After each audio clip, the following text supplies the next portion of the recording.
Hola, bienvenidos alumnos a una nueva clase de Biología General.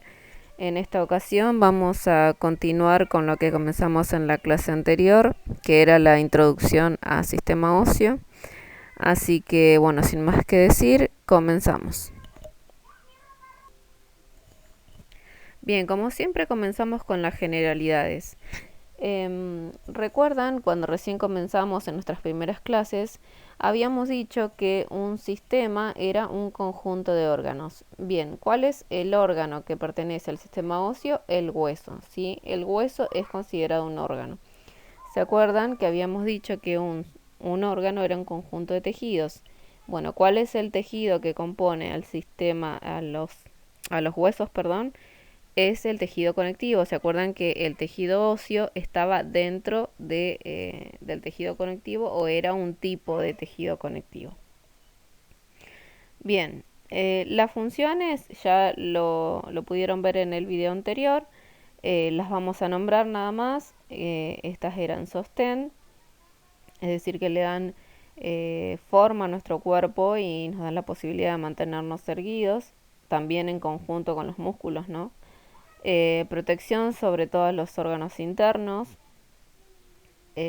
movimiento también en conjunto con los músculos, homeostasis mineral, ya que es capaz de almacenar calcio y si nuestro cuerpo lo necesita también puede tomar calcio de nuestros huesos, y producción de células sanguíneas a través de un proceso que se llama hematopoiesis, y que específicamente todas estas funciones las vimos cuando vimos tejido óseo. Así que si tienen alguna duda también pueden volver a ver el video de tejido conectivo, específicamente tejido óseo. Bien, vamos a hablar ahora de la estructura del hueso. Por lo general, cuando uno habla de la estructura de un hueso, habla de un hueso largo, ¿sí? Porque es el que tiene bien diferenciadas todas sus partes. Comenzando por la diáfisis, que es la porción central, ¿sí? O el cuerpo de los huesos largos. En este caso, en esta imagen la pueden observar aquí. Toda esta parte de aquí vendría a ser la diáfisis. Luego tenemos las epífisis, que son los extremos, ¿sí? De los huesos largos. Acá pueden observar ustedes que dice epífisis proximal y acá dice epífisis distal. ¿A qué se debe esta diferencia? Se debe a que la epífisis proximal es aquella que está más cerca de la línea media de nuestro cuerpo, ¿sí? Y la epífisis distal es la que está más alejada.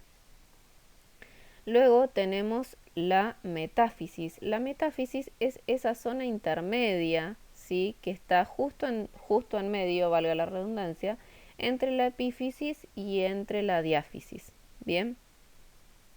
Ahora, ¿qué es lo importante o lo llamativo de esta metáfisis?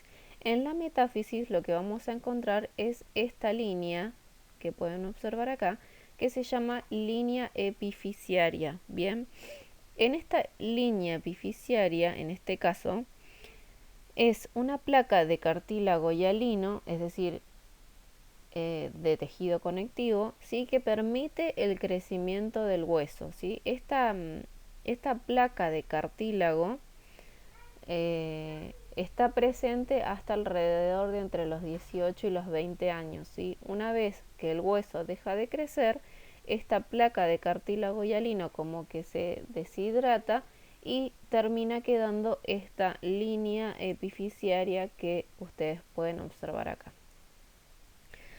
Bien, ¿qué más podemos observar? Podemos observar el cartílago articular, que es este que podemos observar aquí, que lo que hace es reducir, digamos, o proteger el hueso de la fricción que sufre al articularse con otro hueso. Luego también tenemos el periósteo. El periósteo también es una membrana de tejido conectivo, ¿sí? Que recubre toda la superficie del hueso, ¿sí? Es como una capa muy finita, como una piel sería sobre el hueso. Ven que acá se puede observar como si estuviera cortadita, ¿sí? Y recubre todo el hueso. Bien, también podemos observar La cavidad medular, que la pueden observar aquí, o sea, toda la parte interior del hueso, digamos, es la cavidad medular. ¿Y por qué se llama así? Justamente porque contiene la médula ósea amarilla, que está constituida por tejido adiposo, ¿sí? En los adultos es médula ósea amarilla. En los niños esta cavidad está ocupada por médula ósea roja, pero a medida que vamos creciendo, esta médula ósea roja se va reemplazando por médula ósea amarilla.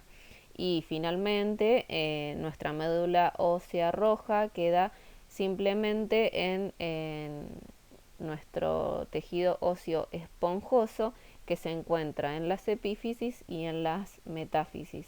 Ven que acá dice médula ósea amarilla, pero en realidad, digamos, está mal redactado. Esto es médula ósea roja. Bien. Y por último tenemos el endostio, que digamos tiene casi la misma función que el periostio, solo que está por adentro de recubriendo la parte interior de nuestro hueso. Bien, continuemos. Bien, este tema me pareció importante ponerlo, ya que, como dije antes, nuestros huesos son órganos y como tales necesitan ser irrigados e inervados. ¿Esto qué quiere decir? Que necesitan que nuestro sistema circulatorio les haga llegar nutrientes, oxígeno y todo lo que ellos requieran, y también sean inervados para que puedan ser capaces de enviar información a nuestro sistema nervioso. Bien, ¿cómo están irrigados nuestros huesos? Nuestros huesos están irrigados, ¿sí? O no, o nuestros vasos sanguíneos llegan al interior de nuestro hueso gracias a el periostio y a través de unos huecos o de unos conductos a los cuales se les llama conductos de Bowman, ¿sí? A través de estos conductos nuestro sistema circulatorio puede irrigar todos nuestros huesos.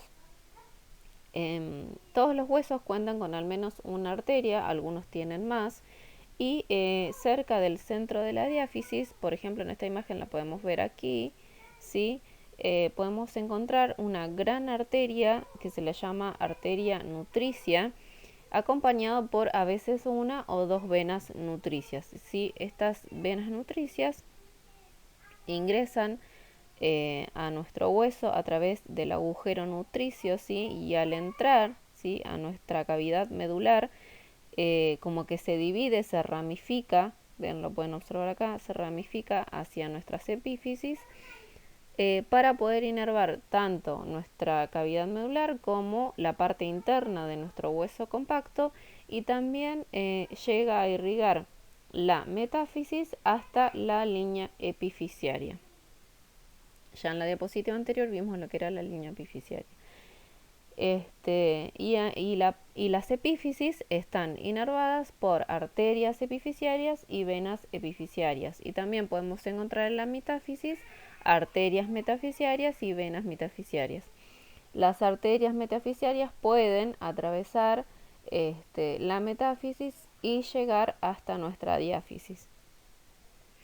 Bien, y estas arterias y venas por lo general también vienen acompañadas por nervios, y nuestro periostio está bastante inervado con nervios sensitivos, por lo cual es muy sensible al desgarro o a la tensión. Por eso cuando nos fracturamos este, o tenemos alguna fisura en el hueso o algo por el estilo, duele mucho, y justamente lo que duele es el periostio. Bien.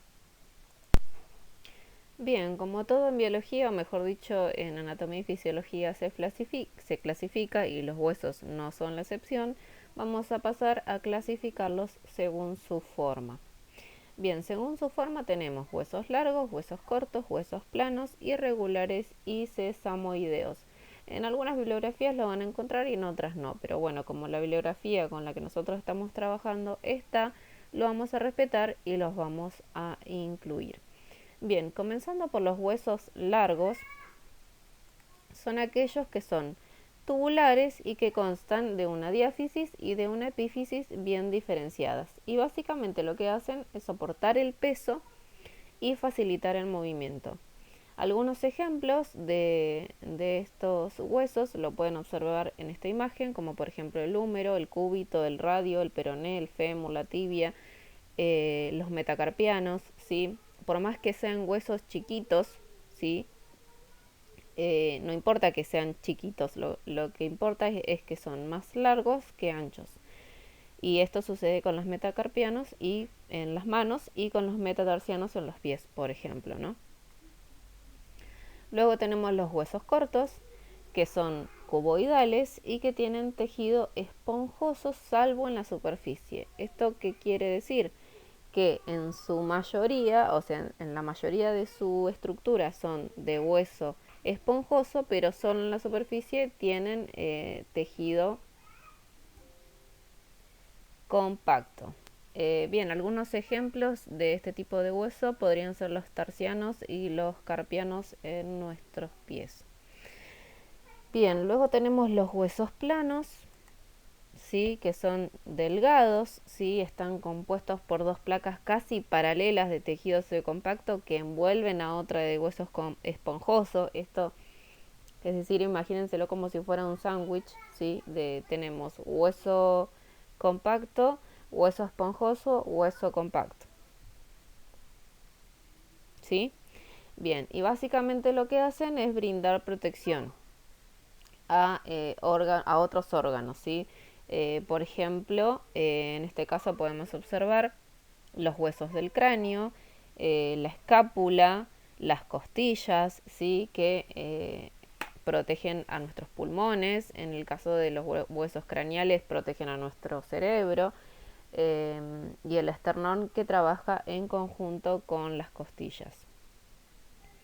Bien, luego tenemos los huesos irregulares, que se llaman así justamente porque tienen una forma demasiado compleja y que no entran en ninguna de las otras clasificaciones. Ejemplos de estos huesos podrían ser nuestras vértebras o el sacro. Y por último tenemos los huesos sesamoideos, que lo que hacen es, por ejemplo, proteger las articulaciones, ¿sí? Están sobre algunos tendones y protegen del desgarro, digamos, y del uso excesivo. Un ejemplo de ello sería la rótula, ¿sí? Que protege la articulación de la rodilla. Bien, continuemos. Bien, para estudiar el sistema óseo vamos a dividir nuestro esqueleto en dos. Por un lado el esqueleto axial y por el otro lado el apendicular. El esqueleto axial está compuesto por nuestra cabeza o nuestra estructura, la estructura ósea de la cabeza, el esqueleto laringio, la columna vertebral y la caja torácica. Y el esqueleto apendicular va a estar compuesto por la cintura escapular, los miembros superiores, la pelvis y los miembros inferiores. Miembros superiores se entiende por los brazos y miembros inferiores se entiende por nuestras piernas. Bien, en total nuestro esqueleto tiene 206 huesos, ¿sí? En el esqueleto axial vamos a encontrar 8 en el cráneo, 14 en la cara, 6 en ambos oídos, un hueso hyoides, 26 en nuestra columna vertebral, 25 en el tórax y 64 en los miembros superiores, por ambos miembros, ¿no? Y 62 en los miembros inferiores. Vamos a comenzar por el cráneo. Bien, nuestra cabeza, como dijimos, incluye los huesos del cráneo y de la cara. El cráneo lo que hace es alojar al encéfalo, ¿sí? A nuestro cerebro y todo lo que él incluye. Y los huesos de la cara lo que hacen es permitir la inserción de los músculos de la mímica, es decir, los que nos permiten expresarnos facialmente, y los músculos de la masticación. Y también aloja algunos órganos de los sentidos, como por ejemplo la nariz, los ojos, la lengua y demás. Bien, comenzando por los huesos del cráneo, ¿sí? Dijimos que eran 8, ¿sí? Así que tenemos un frontal, a ver, se los voy a ir señalizando, un frontal, un parietal, dos temporales, si tenemos uno del lado izquierdo y uno del lado derecho, un occipital, un esfenoides, ¿sí? Que está, digamos, del lado interno del cráneo, y un etmoides, que es el que se puede observar aquí. Bien. Aquí tenemos el hueso esfenoides, que como les dije antes, es un hueso que está como en el interior de nuestro cráneo y es como la piedra angular del cráneo en sí, ¿sí? Porque es este hueso articula o une a todos los huesos de nuestro cráneo, ¿sí? Entonces este es un hueso impar, es decir que es uno solo, está en la parte media de la base del cráneo y forma la estructura interna profunda de la cara. Ven que en esta imagen, como ustedes pueden ver, ven cómo esto es como si estuviera de frente, ¿sí? La persona. Acá es como si estuviera de costado. Y acá está el hueso. Ven que tiene como una forma de murciélago, se le dice. Y en él lo que podemos encontrar es muy importante la silla turca, ¿sí? La silla turca es una estructura que se produce en este hueso, ven que es como una depresión, ¿sí? En el hueso, en donde se va a alojar la glándula hipófisis, que es una de las glándulas más importantes de nuestro organismo y que regula muchas funciones y que ya las vamos a ver más adelante cuando veamos sistema endocrino. Pero para que ustedes lo sepan, van a ver que cuando veamos sistema endocrino y yo les diga porque la hipófisis se encuentra en la silla turca, en el efenoides, ¿sí? Ustedes ya van a saber a qué me refiero. Y acá les puse una imagen para que ustedes puedan observar. Ven que acá está la silla turca y acá se encuentra la hipófisis. Ay, perdón, no se los estaba moviendo. Acá. Acá está la silla turca y acá se encuentra la glándula hipófisis. Bien, continuemos. Esta es otra imagen del mismo hueso esfenoide, simplemente que es otro corte, ¿sí? Ven que acá está el cráneo, esto es como si nosotros estuviéramos viendo el cráneo desde atrás, ¿sí? Y el corte, ven que acá está el cráneo, ¿sí? Lo estamos viendo de atrás. Y nosotros le hacemos un corte transversal, ¿sí? Es como si lo cortáramos al medio y lo miráramos desde arriba. Por eso dice vista superior del hueso esfenoides en la base del cráneo, plano transversal. Eso quiere decir. Acá podemos observar bien clarito el hueso esfenoides. Y acá también podemos observar el etmoides. Podemos observar todos los huesos, ¿sí? Solo que desde un plano distinto. Bien, ahora vamos con los huesos de la cara. Los huesos de la cara tenemos algunos que son impares y algunos que son únicos, pero solamente hay dos que son únicos y que son muy fáciles de recordar, que son el vómer y el maxilar inferior. El vómer lo podemos observar aquí y el maxilar inferior es uno solo y es todo completo. Todos los demás huesos de la cara son pares, es decir que son dos. Tenemos los maxilares superiores, que son dos, tenemos los huesos nasales, que son dos, tenemos los lagrimales o también se les puede llamar unguis. También tenemos, ¿cuál me falta? ¿Cuál me falta? Ah, los cigomáticos, ¿sí? Que son los que constituyen nuestros pómulos.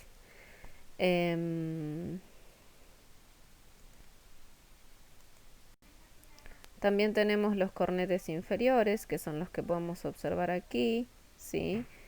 Y por último nos quedan los huesos palatinos, que en esta imagen ustedes no la pueden observar porque junto con los maxilares superiores forman como la parte más posterior de nuestra cara. Acá les pongo una imagen para que ustedes entiendan cómo se encuentra dispuesto o cómo se encuentran dispuestos los palatinos. Y también los palatinos son los que constituyen nuestro paladar, ¿sí? Específicamente el paladar duro, ya que tenemos un paladar blando y un paladar duro. Bueno, los huesos palatinos son los que constituyen nuestro paladar duro. Bien, continuemos. Bien, y por último tenemos los huesecillos del oído, ¿sí? O sea, por último hablando del cráneo, de nuestra cabeza, ¿no? Tenemos los huesecillos del oído, que son 3. Tenemos el martillo, ¿sí? Que los podemos ver acá. Martillo, yunque y estribo, ¿sí? Martillo, yunque y estribo. Tenemos 3 en el oído izquierdo y 3 en el oído derecho. Bien, continuamos. Bien, luego tenemos nuestro hueso hioides, que es un hueso único, ¿sí? Es impar, y está ubicado en el adulto a la altura de entre la tercera y la cuarta vértebra cervical. Y su función es sostener a la lengua, que se encuentra por encima de él, y sostener a la laringe, que está por debajo de él, es decir, que les da sostén. Bien, hasta acá llegamos con esta clase, con esta primera parte de sistema óseo, y nos queda para la próxima clase lo que resta de esqueleto axial, y vamos a finalizar con esqueleto apendicular. Y bueno, ya después viene el receso invernal, así que nos encontraremos nuevamente luego del receso. Por lo pronto, la próxima clase finalizamos con sistema óseo. Gracias y hasta luego.